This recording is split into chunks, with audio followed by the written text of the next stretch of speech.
এই রাতের সম্মান আল্লাহ রব্বুল আলামিনের কাছে এত বেশি। এই মাস, এই রজনীতে এক রাকাত নামাজ পড়বেন, 2 রাকাত নামাজ পড়বেন, নফল নামাজ পড়বেন, সুন্নত নামাজ পড়বেন, আল্লাহ রব্বুল আলামিন আপনার আমল নামায় খুশি হইয়া 83 বছরের সমপরিমাণ সওয়াব দান করে দিবে। লাইলাতুল কদরের রজনী, লাইলাতুল কদরটা কি জিনিস আমাদের সমাজের মানুষ বোঝে না। আমরা বড় গুনাহগার, আমাদের ভাগ্য পরিবর্তন করা দরকার আছে না নাই? আমরা মনে করি লাইলাতুল কদর বুঝি ভাগ্য পরিবর্তন করা রাত না।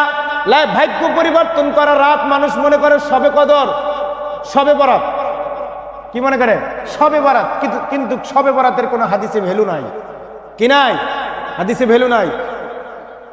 সবচেয়ে গুরুত্বপূর্ণ মহত্বপূর্ণ রাত হচ্ছে লাইলাতুল কদর। লাইলাতুল কদরের মতন মহত্ব মর্যাদাপূর্ণ রাত আল্লাহর জমিনে আর নাই,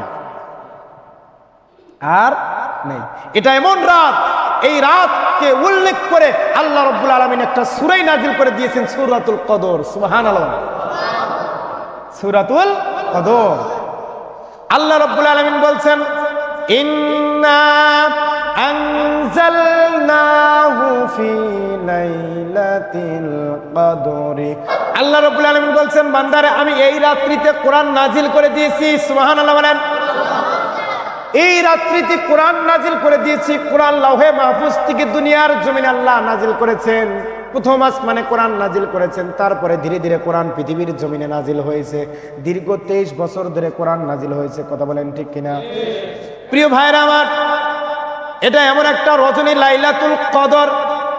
ওয়ামা আদরাকা মা লাইলাতুল কদর। তুমি কি জানো লাইলাতুল কদরটা কি জিনিস? এর পাওয়ার কত, সম্মান কত? এই লাইলাতুল কদরকে লাইলাতুল কদর কেন বলা হয়? লাইলাতুল কদরকে লাইলাতুল কদর কেন বলা হয়?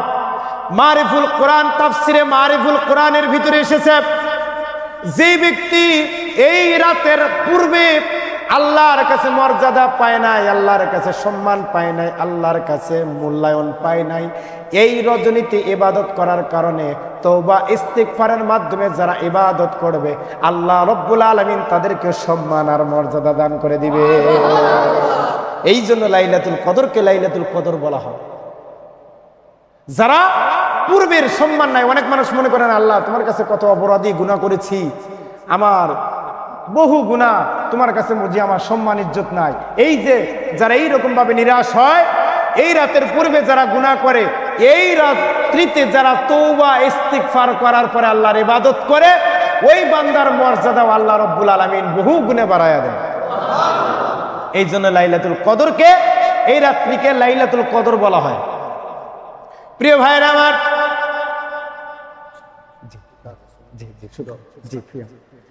প্রিয় ভাইরা আমার, এটা এমন একটা রজনী, এই এক রজনীতে যদি ইবাদত করেন, আল্লাহ রাব্বুল আলামিন বলছেন খায়রুম মিন আলফি শাহর, 1000 মাসের চাইতেও, সুবহানাল্লাহ বলবেন না? কত মাস? কত মাস? 1000 মাসের চাইতে উত্তম। খায়রুম মিন আলফি শাহর, 1000 মাসের চাইতে উত্তম এক রাত্রে ইবাদত করা। এই সূরাটা নাজিল হওয়ার সময়টা শুনে যান। এই সূরাটা যখন নাজিল হয়, এই সূরাটা যখন নাজিল হয়, আল্লাহর নবী সাহাবীদেরকে নিয়ে বসে আছেন। এমন সময় আল্লাহর নবী বনি ইসরাইলের এক ব্যক্তির ঘটনা শোনাচ্ছেন। বনি ইসরাইলের এক ব্যক্তির ঘটনা হলো, ওই ব্যক্তি একটানা 1000 মাস রোজা রাখতেন। সুবহানাল্লাহ। একটানা 1000 মাস রোজা রাখতেন দিনের বেলায়, আর আল্লাহ রাস্তায় জিহাদ করতেন। কল্পনা করা যায়? কল্পনা করা যায়? কত মাস? 1000 মাস। 1000 মাস ওই ব্যক্তি আল্লাহর দিনের বেলায় রোজা রাখতো, আর যুদ্ধ করতো, জিহাদ করলো, আল্লাহর জিহাদ করতো আল্লাহর পথে, আর রাত্রি বেলায় দাঁড়িয়ে দাঁড়িয়ে আল্লাহর ইবাদত, দাসত্ব, গোলামি করত। এই কথা শোনার পরে সাহাবীরা নিরাশ হয়ে গেলেন। ইয়া রাসূলুল্লাহ, ইয়া হাবিবাল্লাহ, আমাদের পূর্বের উম্মতদের অনেক লম্বা লম্বা হায়াত ছিল, তারা ব্যাপক নেক কাজ করেছেন, ভালো আমল করেছেন, কিন্তু আমাদের সময় তো অল্প, ওই পরিমাণ নেক আমল সওয়াব আমরা কিভাবে অর্জন করব?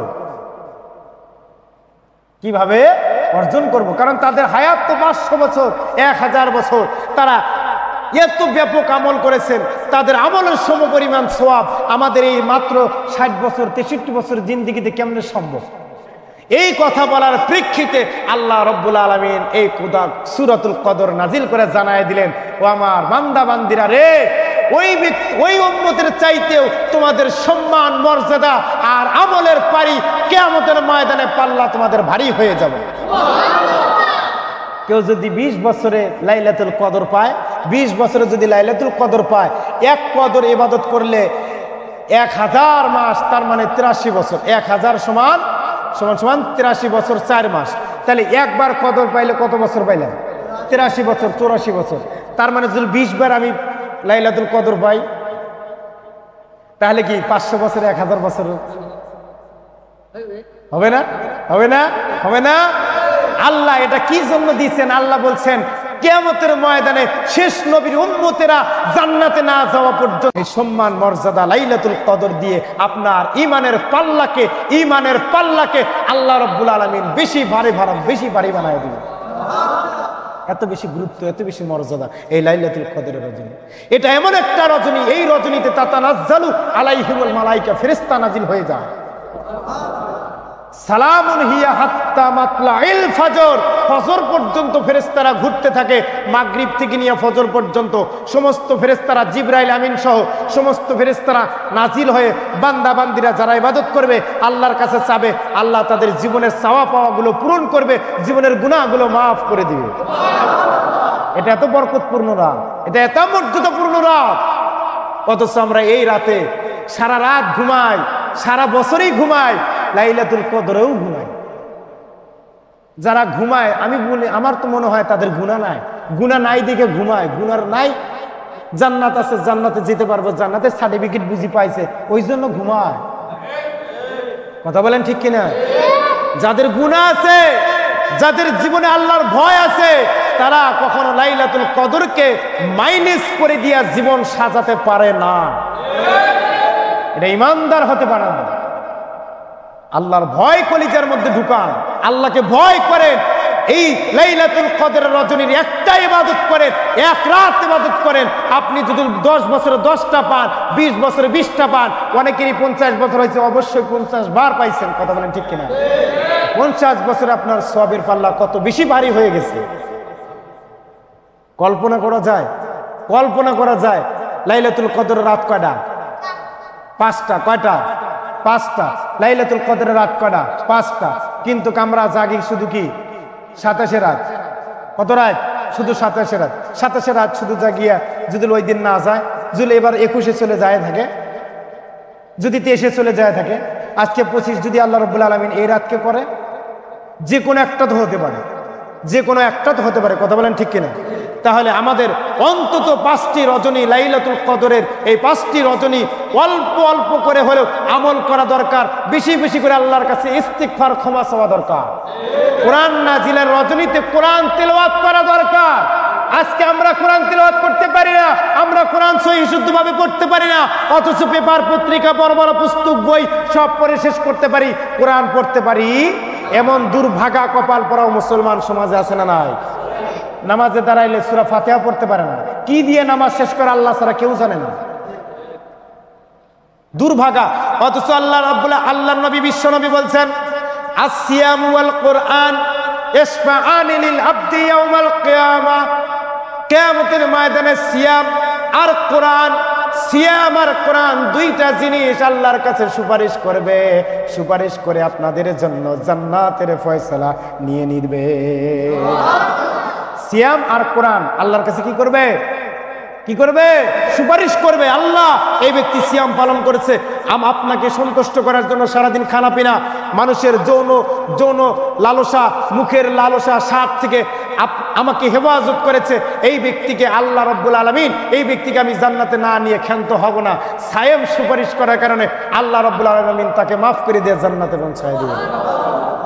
আজকে সিয়ামও রাখি না, কোরআনও পড়তে পারে না, অথচ আল্লাহ বলছে, আল্লাহ নবী বলছেন, ইকরাউল কোরআন, কোরআন পড়ো, কোরআন কিয়ামতের ময়দানে তোমার সুপারিশ করবে।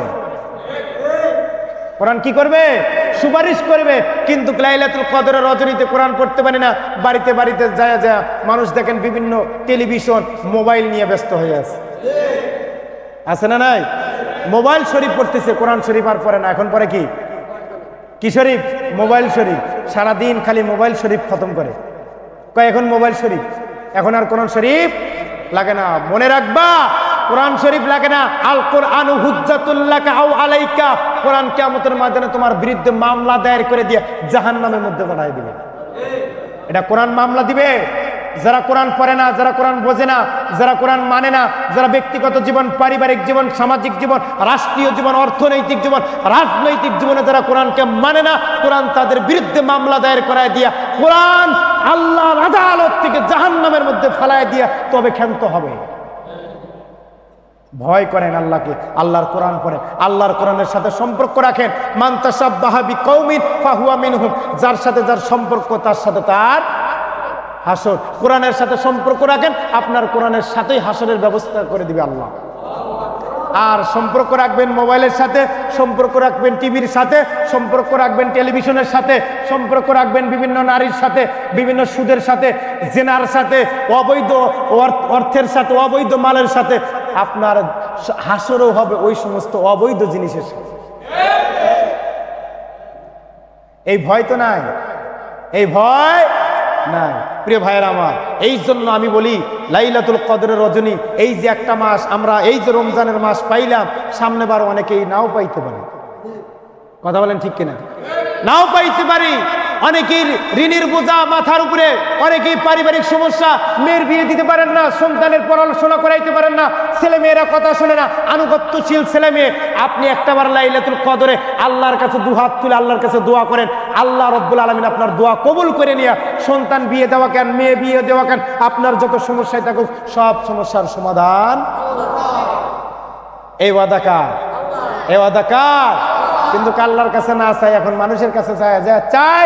এই জন্য আমাদের আর সমস্যার সমাধানও হয় না, আমাদের ঋণের বোঝাও শেষ হয় না। আল্লাহ রাব্বুল আলামিন যেন আমাদেরকে কবুল করেন, বলেন আমিন। আরো জোরে বলেন আমিন। অন্তত লাইলাতুল কদরের রজনীকে উল্লেখ করে লাইলাতুল কদরকে সামনে রেখে 2 রাকাত, 4 রাকাত, 8 রাকাত, 10 রাকাত নফল নামাজ পড়বেন। বেতের পড়বেন না, বেতের সেহরি খাওয়ার আগে উঠে সেহরি, বেতের পরে তাহাজ্জুদ পড়ে তারপরে বেতের পরে সেহরি খাবেন। এটাতে আপনার জন্য কল্যাণ আছে। কি আছে? এটা কল্যাণ আছে। আপনি মরে যান তবুও ভালো, কিন্তু লাইলাতুল কদরকে হাতছাড়া করা যাবে, করা যাবে। আল্লাহ তাআলা যেন আমাদেরকে তৌফিক দান করেন, বলেন আমিন। আর জোরে বলেন আমিন। তাহলে প্রিয় ভাইয়েরা আমার, আমি যতটুকুন কথা বলেছি, এই যে এতটুকুন কথার মধ্যে রমজানের ফজিলত, লাইলাতুল কদরের গুরুত্ব, মর্যাদা, এই তো আপনারা কাল দিন পরে 27 রজনীতে লাইলাতুল কদর পালন করবেন। তাহলে পাড়া প্রতিবেশী যারা আছে, আত্মীয় স্বজন, মা বোন, ভাই বোন যাদেরকে আছে, সবাইকে ইসলামিক ইবাদতের বেলায় জাগ্রত করতে হবে। আজকে ইসলামের বাতি নিবু নিবু অবস্থা, ইসলামের বাতি আজকে নিবু নিবু অবস্থা, ইসলাম আজকে যায় যায় অবস্থা। ইসলামটাকে আমরা গলা টিপে হত্যা করতেছি। আজকে ইসলামের কোথাও কোনো কাজ চালু নাই, সব জায়গায় চালু আছে খালি নামাজ। নামাজ ছাড়া আর ইসলামের কিছু নাই। যে ব্যক্তি নামাজ পড়ে অথচ সুদের উপর টাকা লাগায়, এমন মুসলমান আছে না নাই? নামাজ পড়ে অথচ সুদ খায়, নামাজ পড়ে জমির আল ঠেলাঠেলি করে, নামাজ খায়, নামাজ পড়ে খাদ্যে ভেজাল দেয়, নামাজ পড়ে দুধে পানি মিশায়, নামাজ পড়ে ছেলে বিয়ে দেওয়ার সময় যৌতুকের টাকা নেয়, এমন মুসলমান আছে না নাই? তাহলে এই কাজগুলো যারা করে ওরা কি মুসলমান? ধরে বলেন, ওরা কি মুসলমান? ওরা মুসলমান হতে পারে না, ওরা নামধারী মুসলমান। ওরা মুনাফিকের চাইতে বেশি ভয়ঙ্কর, ওরা মুনাফিকের চাইতে বেশি ভয়ঙ্কর। প্রিয় ভাইয়ের আমার, এই জন্য চেহারা শুরুতে নয়, একনিষ্ঠ খালেস নিয়তে মুসলমান হন। আল্লাহ বলছেন ওয়ালা তামুতুন্না ইল্লা ওয়া আনতুম মুসলিমুন। বান্দারে মুসলমান নয় হিয়া কবরে আসিও না। আমরা তো বলি আমরা মুসলমান, কিন্তু মুসলমানের শর্ত, মুসলমান কাকে বলে, কি কি গুণাবলী থাকলে মুসলমান হওয়া যায়, এটা একটাও জানি না। তাহলে মুসলমান কেমনে থাকলাম, কি কারণে মুসলমান, কখন মুসলমানিত্ব আমাদের শেষ হয়ে গেছে আমরা জানি না। খালি নামাজ নিয়ে আল্লাহ আল্লাহ করতেছি, আমরা মনে করতেছি আমরাই বুঝি মুসলমান। আল্লাহ রাব্বুল আলামিন আমাদেরকে পরিপূর্ণ মুসলমান হওয়ার তৌফিক দান করেন, বলেন আমিন।